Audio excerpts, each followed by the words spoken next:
so much to each other that you seemed to not care about anything I had to contribute. In fact, I was interrupted constantly. It was nuts, really inappropriate. My feelings were really hurt, so I left. My episode came from LA, which I worked 6 days a week for, falling apart in an instant, and I guess my relationship and possibly our friendship as well, and not feeling able to do a thing to stop it while watching you play your games like you were amused with your own bullshit. You relish like a motherfucker, and I was like, wait, this is sadistic. I still think that. Saw your dark side, didn't like it. The night I quit my job, what you were doing was off the charts. 2 hours I watched you play your game at my expense. Drug-fueled episode? Right.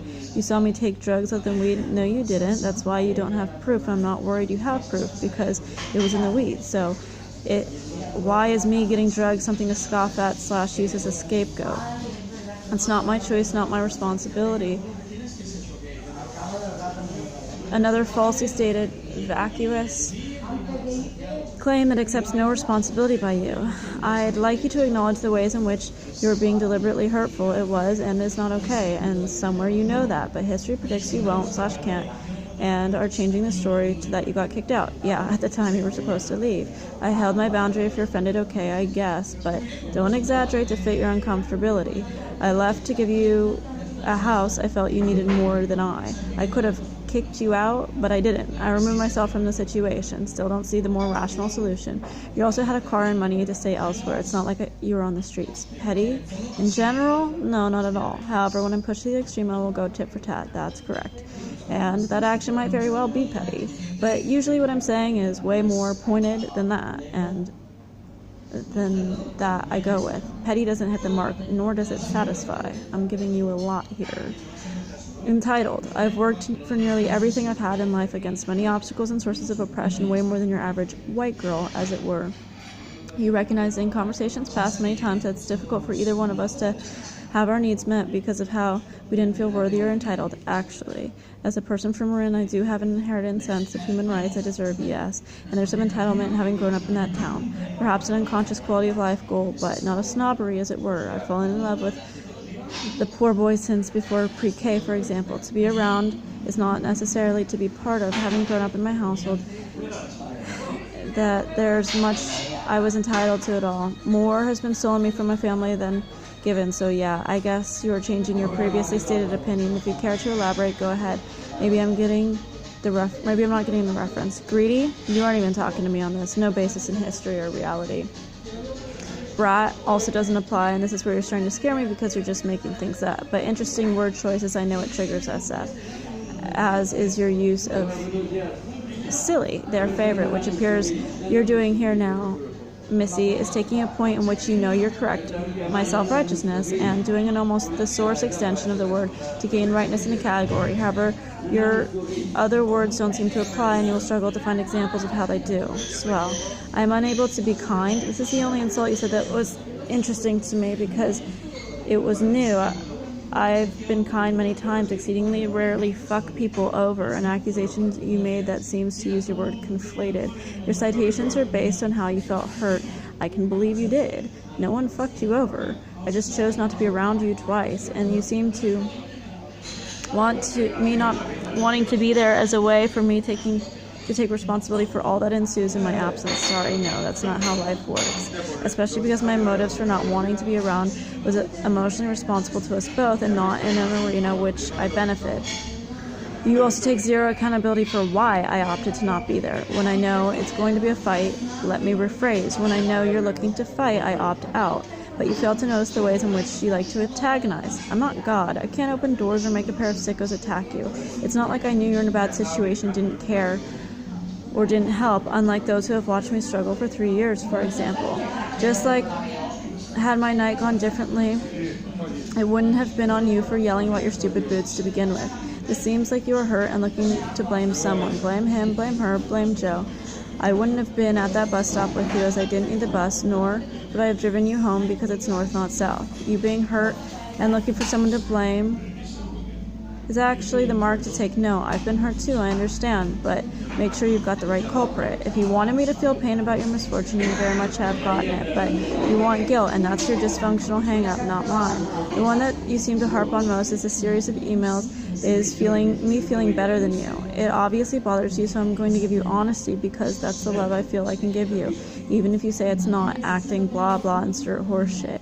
If you took money to kill me or a part of the NWO, then point blank, yes, I do, unapologetically so. I don't apologize for Nazi terrorism or the way that it helped kill everything I grew. It was unwarranted, unnecessary, and totally depraved. However, if you didn't, then I'd like to talk about you specifically. This recent speculation aside, I've never felt that I was a better person than you, that I was more talented than you, that I was smarter than you, more interesting, creative, etc. I always felt that you had a lot to offer and respected your opinions on most things.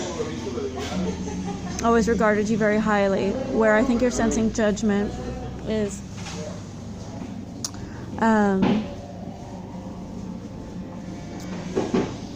when I feel that you're getting spun out and owned, overwhelmed by your emotions. I fear your tempestuous nature. I too have triggers, and I have judged and continue to judge regardless of if I want to or not. When you decide that there's a conflict, you get so defensive that they're sometimes even maniacal to a degree that it's hard for me to respect or take completely as seriously as you might want me to. Your tunnel vision can lump me into categories I don't think I belong, and I feel it's hard for me to argue logically with you. I judge this as a weakness, yes, as childish even, but this is the only department in which I can rightly state that I have felt any sort of feeling better than you. Mainly, I just don't get it, how to stop it, fix it, or understand it. This is not to say that I haven't spun out by emotions, just that I feel that in time I can return to a state of humility that I have not seen you return to, or at least not admittedly. My true judgment lies more in that than you getting spun out. You seem to feel entitled to your emotions and all the wreckage that it causes without abandon. Serpent and hurricane come to mind while we're dishing out compliments. Amongst the many things that you did say that were hurtful and that you'll probably not take any accountability for, you did say something I thought was interesting. I'm not saying I agree, just that it caught my attention. I never heard it before, and because of the novelty of it, I noted it, and you said it in so many words. I was too much of a snob to ever be kind to anyone. That's different. And I was walking and thinking about that statement and reflecting on all the kind things I did do for people and how much I did genuinely care from such a young age. I thought it's a very interesting statement for you then to have made it, because I'm open-minded. I'd like to hear about it, though I'm a bit hesitant because I feel like it's just tools for your hurtful response. But curiosity in cats makes me a little sad that you can't recognize your hurtful behavior and chalk it up to defensive words and things and whatever, and who cares anyway. Odd laughter. It makes me sad. Like you quit everything and everyone preemptively. There's a lot to be said in that. If we're going to get honest, because what I feel is going on with you is I don't think you can admit the ways in which you're mean. You always say, I'm not trying to be mean. I don't believe you're trying to be mean, just that at times you really are, and I've seen repeatedly and even systematically, like I've stated, especially in groups of 3. I feel like you're afraid you'll be the odd one out, and so you team up with someone else to alienate them. Seen it many times before, but I've never seen you recognize this pattern. That makes me sad because 1, you will not then grow as a person, and 2, if it's that bad to where you can't admit it, you must not feel great about yourself to begin with. This makes me sad because I don't think you're bad, just angry, hurt, and angry. You were talking about me looking at you, down on you with disgust. If I were disgusted, I wouldn't even give you that much. Seriously. If I don't care, I never pretend to. Shit's pointless. It's not worth my time. I have zero qualm in that. I'm over the world, not you, but you aren't talking about the situation, but always. Again, I'm going to bring up, you make a lot of paintings with the exact expression, but not the one you made of me. It's something very deep in you. To be honest, I think it goes far beyond me. Not that there isn't a chance of relation, just that it's definitely not the true origins. I do not think you trust, love, or question and judge those and look down upon those who would love you. Law in that as well. You are such a raw nerve that even when you are drowning or spinning out, I fear reaching out for you because I feel like you won't want the help and just want to swat the hand away. You call it not being real. I call it, to use this phrase again, walking on eggshells, not to imply the rest. Cautious rationality is one way I cope when people spin out. You might not like it, call it an act, or fake nice, whatever. It's not that. I fear sudden movements. Again, my mom was a big trigger too. Your spinning out reminds me of impending violence. Not that you've been this way towards me, just that it's my trigger baggage. You called it a game, and I'm like, the end goal is understanding, not dishonesty, as you've so implied. Funny how we are mom-issuing one another off the yin-yang, such as life, and those we chose to get close to. You want to walk away, go ahead. It gives you great satisfaction to leave on your terms and definitions of reality. It's your way of being let down just like you always wanted to be. To control, to convince yourself the person wasn't good enough, never loved you, and reconfirm this false feeling that you aren't worth loving, not worth sticking around, care for. Seen it many times. I'm not walking. I care. I love you. Not denying it. Do what you want with it. You always do. Her response, aha, wow, applause to her. Yes, only you are being accountable and self-responsible. I can tell you're right because you wrote a lot, right? Like you said, do your own thing. Okay, and we'll get to this next one. Actually, no, I can keep going because I can just split the tape. It's fine.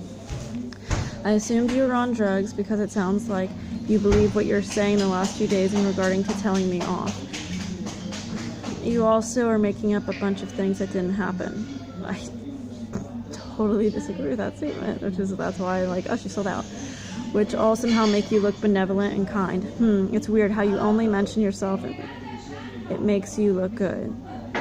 You mentioned me. I responded. I didn't bring myself up at all. I didn't list those events to point out you being a bully. You are just a bully and those things happen. You assumed a lot, made up a bunch too.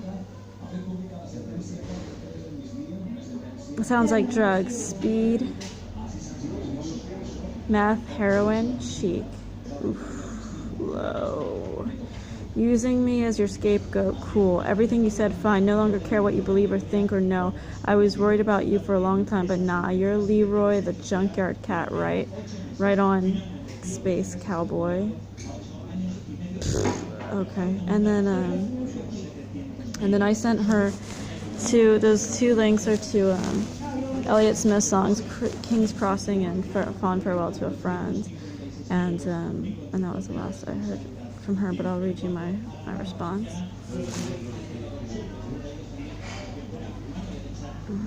Okay, and it's the awkward moment where the wolf huffed and puffed and the brick stood standing maybe a little cleaner and the pig was just wondering what this winded weirdo is doing blowing on the bricks to begin with.